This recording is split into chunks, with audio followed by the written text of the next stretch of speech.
Estamos en línea ya con el economista Carlos Adriancén para hacer una serie de cuestionamientos con respecto a la situación económica del país como consecuencia de la llegada de Merino a la presidencia de la República y la consecuencia de la llegada del señor Antero Flores Arauz a la PCM. Doctor Adriancén, ¿cómo está? Buenos días.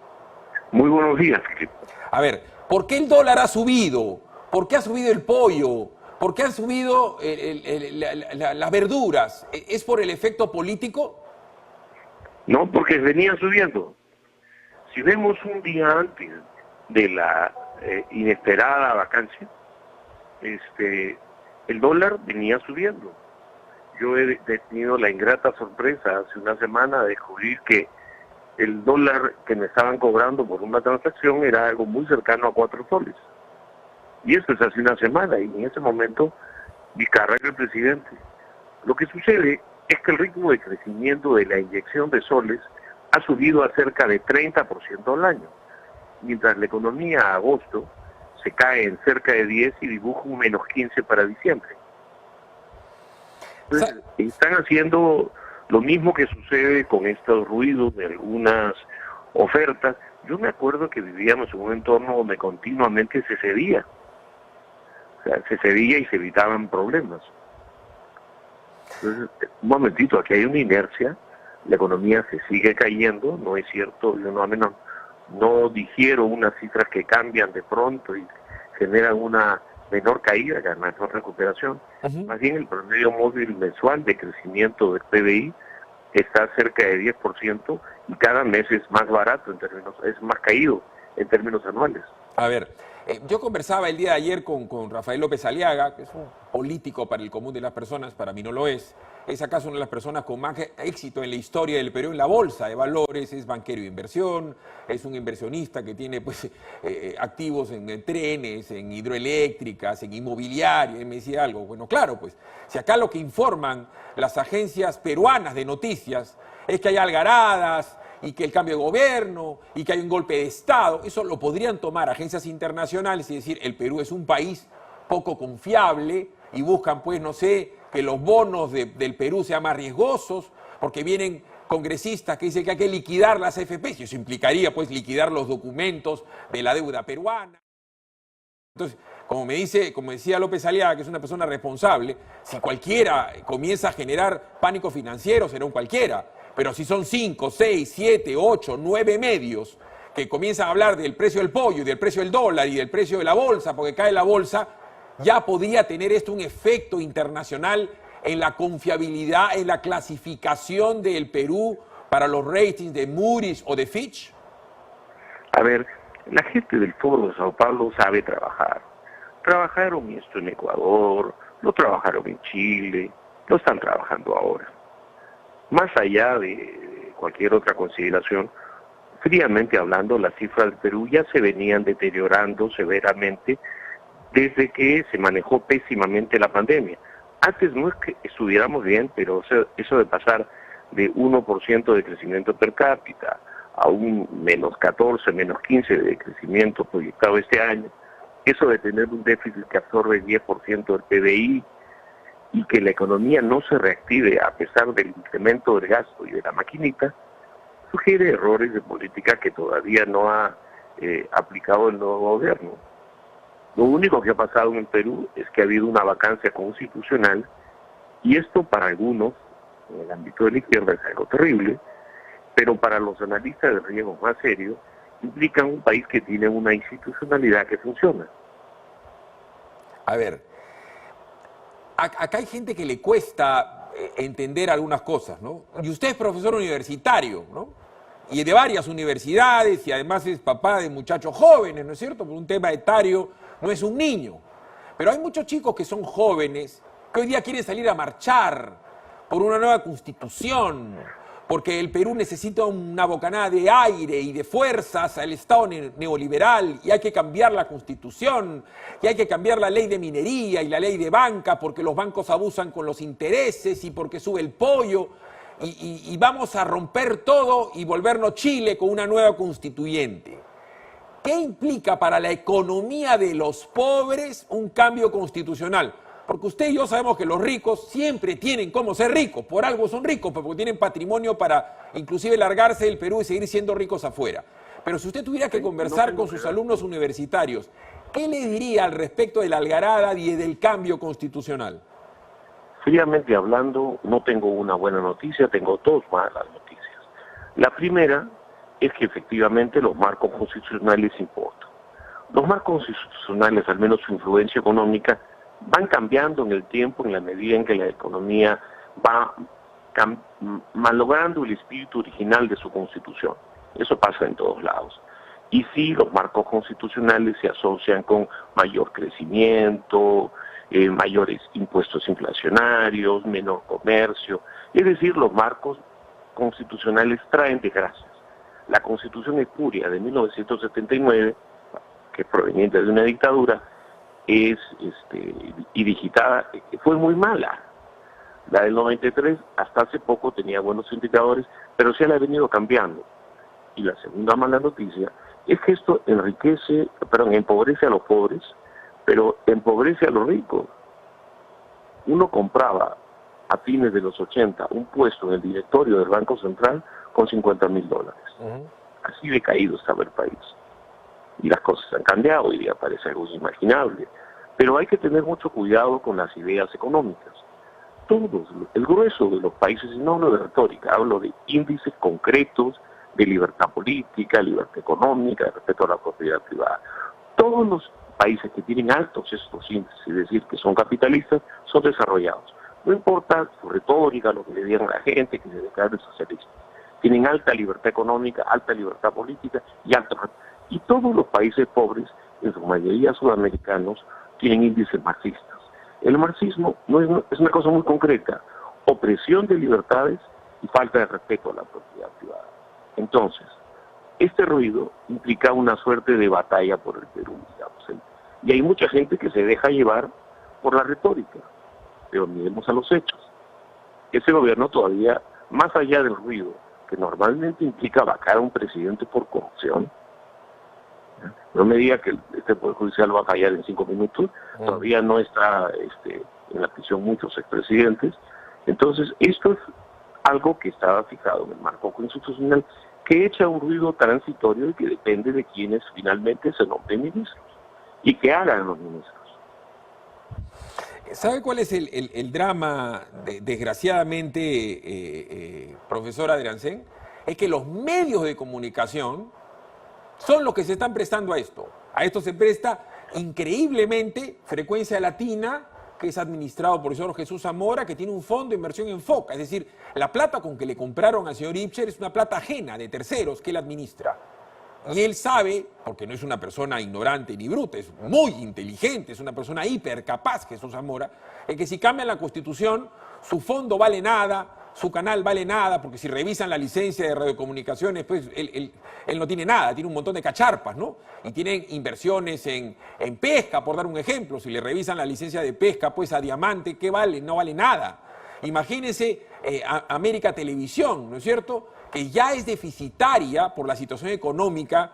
Imagínense los inversionistas económicos, hay un cambio constitucional, le van a retraer la inversión a un grupo como el comercio que no vende periódicos y es deficitario, y lo propio RPP. Entonces, los que supuestamente tienen que defender la estabilidad de sus propias inversiones, están vendiendo o alquilando sogas a los comunistas que los van a ahorcar.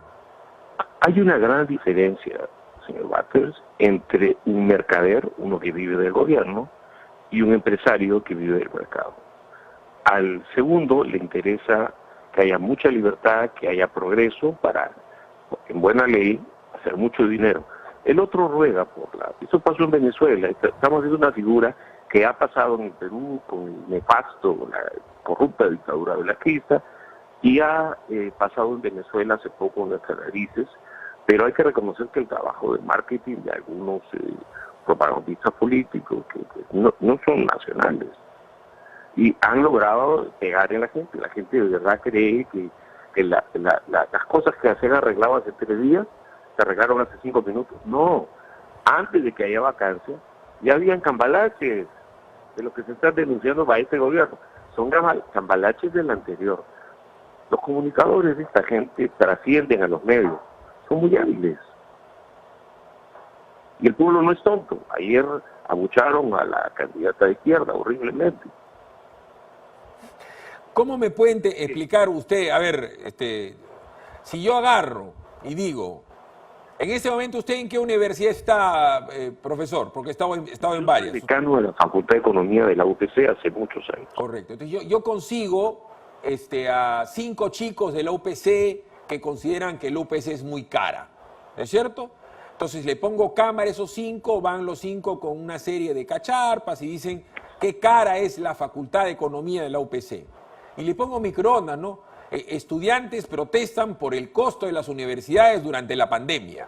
Y lo mismo hago frente a 3 colegios de Innova y me busco la universidad, voy a la universidad del señor Díez Canseco y hago lo mismo y le pongo cámaras cercanas y comienzo la protesta por lo caro que están las universidades. Y voy a la Universidad de Lima y me consigo 5 chicos que, claro, sus papás de repente no han podido pagar la Universidad del Pacífico y se han quedado descontentos por lo caro que es.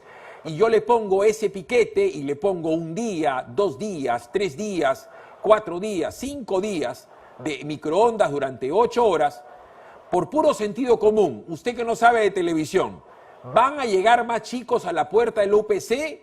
¿Van a llegar más chicos a la puerta de la de Lima? ¿Van a llegar más chicos a la puerta de la Pacífico? ¿O la gente lo va a mirar como algo ajeno? Yo quisiera no ser vocero del UPC y hablar a mi cuenta y riesgo. A ver. Y a mi cuenta y riesgo le voy a decir que un activista profesional te pone enfermeras en la puerta de cualquier clínica o policías en la puerta de cualquier comisaría. Como dicen por ahí, con plata se puede todo. Y eso es básicamente una actividad política. En el caso de mis estudiantes en la Facultad de Economía, ellos saben perfectamente que el costo de la educación superior ha explosionado, acá y afuera. Y la forma de dar educación más baratita, más inclusiva, es vender ideología. La educación cada año, para desgracia de todos, a nivel primario, secundario y terciario, viene subiendo mundialmente. Eso es algo que se estudia, no se inventa. En el Perú, no es caso único del Perú. Y un señor que se apellida Auto, que es profesor de MIT, descubre que cada año la educación de calidad es predictor de mayores niveles de vida, cada década. Lo viene haciendo desde los años 60. O sea, se ha vuelto más cara e implica, cuando es de calidad, mayor productividad. Y eso es algo que los peruanos nos gusta omitir. Lo mismo sucede con la salud y incluso con los recursos previsionales. Un trabajador que tiene ingresos de subsistencia no puede comprar un paquete de salud, no tiene ingresos, no puede comprar un paquete previsional, una jubilación, no hay forma. Aquí hay mucha engañifa política y hay grupos de izquierda que han hecho creer, por ejemplo, a los chilenos, que son ricos, que son suizos, y tienen el 15% grosso modo del ingreso de un suizo. No pueden tener educación suiza, no pueden tener jubilaciones suizas, pero sin embargo esto es popular y lleva a estos cambios constitucionales. Esa es suerte de los chilenos. Los peruanos debemos pelear por nuestro pueblo, y cuando un profesor de economía como yo tiene el honor de poder opinar, tiene que decir solo lo que puede probar. Yo le digo, en este momento es muy pronto para decir, más allá de una turbulencia de un día, que la economía ha colapsado, porque ya estaba colapsando. Dibujando fríamente las cosas, lo que ha sucedido en los últimos meses es que se ha despertado una mega recesión que va a hundir el país por varios años, porque implica un colapso inversor. Yo entiendo a las almas de Dios que dicen, ya estamos recuperándonos, y hasta simpatía tengo, pero la realidad es que la política económica es el principal reto de la administración del señor Flores Arauz. Tiene que cambiarla drásticamente, orientada hacia el combate de la pandemia, orientada hacia que se reactive inteligentemente la economía y dejarle a la administración que terminemos eligiendo un país que no esté en caída libre, está en caída libre. Correcto, al país le va mal, al país le va mal, pero si usted dice eso le van a decir que es misógino, porque la señorita María Antonieta Alba es mujer. O sea, la señorita es una gran persona. ¿No? ¿Qué tiene que ver?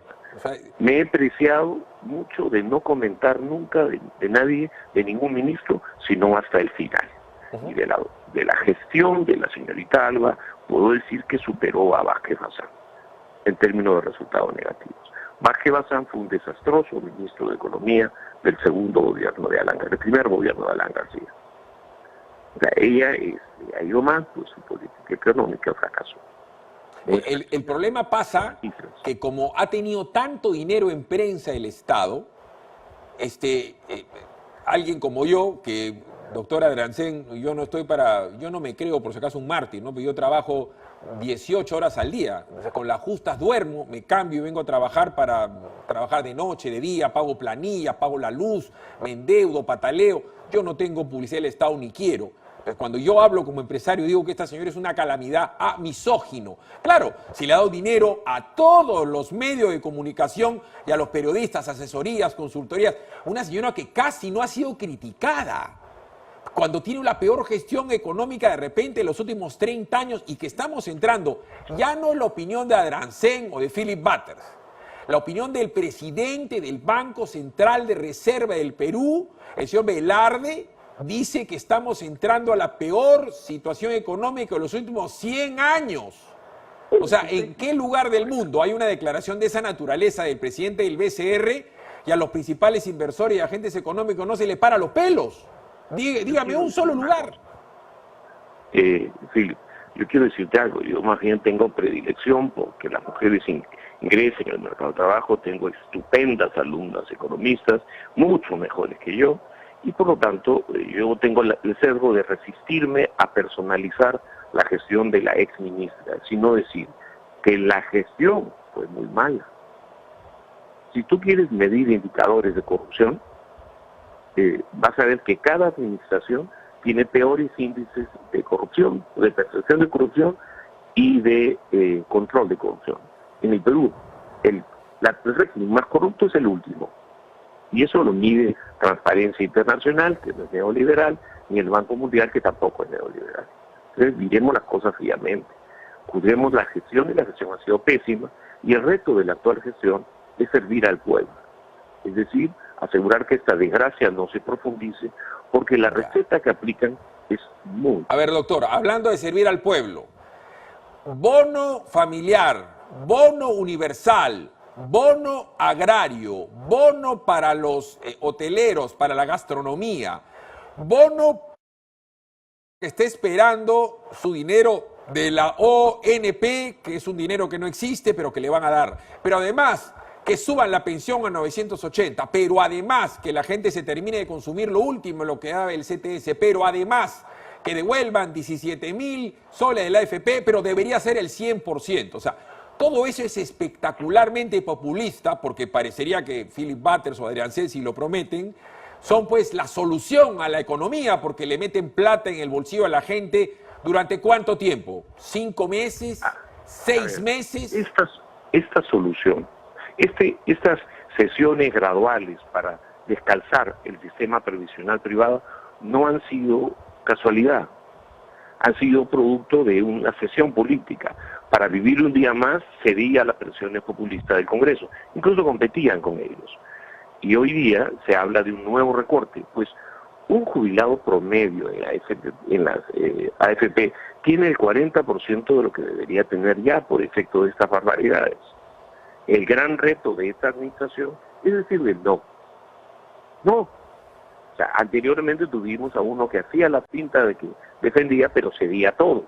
Ahora creo que el señor Arista va a ser el nuevo ministro, se dicen muchos nombres, pero el que sea, tiene la responsabilidad de decir no, que tiene que seguir dando subsidios a la gente porque el gobierno no los deja trabajar, sí, y que hay que recortar en muchos otros rubros, por supuesto, recortar drásticamente, nada de gasoducto, nada de refinería, nada de grandes gastos necesarios en muchos ministerios y seguir atendiendo a la gente mientras recapitalizo salud para que haya un mejor control de la pandemia y dejo a la gente trabajar.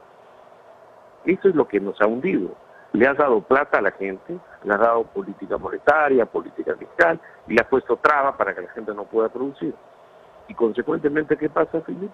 Sube el dólar, suben las casas, un montón de cosas, porque la gente no puede producir. La receta keynesiana, que es la que está detrás de la cabecita de esta gente, no la aprendieron. Keynes asumía que era una economía que no tenía trabas de mercado. Ellos no aprendieron esa parte de la lección. Doctora Arancén, como siempre, ha sido usted muy amable. Simplemente le digo a los chicos, a los papás del UPC, si el doctor Arancén contrata a 25 másters, exalumnos de Harvard, MIT, London School of Economics o Cambridge, ¿no es cierto? O la Escuela de Dirección Hacendale Bocconi, y además la UPC contrata a 3 premios Nobel para dar educación a distancia a los chicos de la UPC, señores, va a subir el precio, pero va a subir la calidad educativa como los dioses, y los papás van a ser felices que sus hijos sean mejor que ellos, porque ese es el gran milagro de la educación. Yo puedo asegurar que el señor Arancén ha tenido más conocimiento que su padre y que su abuelo, porque esa es la idea, esa es la verdadera riqueza de los pueblos, el desarrollo tecnológico e intelectual, que a la hora de la hora termina en dinero. Eso es lo que tiene que entender la gente. Por eso, si eso sucede, y ojalá que le suceda a usted, doctora Arancén, va a subir la pensión del UPC y yo no creo que nadie se queje, ¿no? Yo le voy a decir que en mi caso, mis hijas son mucho más inteligentes que yo y que mi padre era una persona fuera de serie, y seguramente como el tuyo. Así que en ese ejemplo voy a ser terco. En términos de la UPC, nos esforzamos por ser un melting pot peruano, es decir, revolucionar, formar líderes íntegros para los chicos que apuestan por nosotros, sean los más ricos o vengan de las becas estatales. Nosotros tenemos un gran compromiso por servirlos y no negociamos calidad. Muy amable, doctora Arancén, un gran saludo a sus hijas, tienen que sentirse orgullosas, pero tienen que demostrar en la vida los hechos que son más capaces que el papá. Ojalá que a mis hijas les pase lo mismo. Si te gustó este video, ya sabes, dale like y únete a nuestra inmensa comunidad en el PBO Digital de nuestro Facebook. Mueve la campanita, suscríbete en la página del PBO Digital de YouTube. Y por supuesto, comenta y comparte en nuestro @PBO Digital vía Twitter. Con Centenario, ahora comprar tu lote en el Sur Chico es facilote. Ya lanzamos nuestro nuevo proyecto de urbanización, Loma Bonita, ubicado en el kilómetro 50.5 de la Panamericana Sur. Compra tu lote sin inicial y hasta 12 meses sin intereses. Solo necesitas tu DNI, un recibo de agua o luz y listo. Sin evaluación crediticia y hasta 15 años para pagar. Para mayor información, contáctanos al 01-616-9009 o visita www.terreno.pe. Centenario, más de 90 años haciendo propietarios más fácil.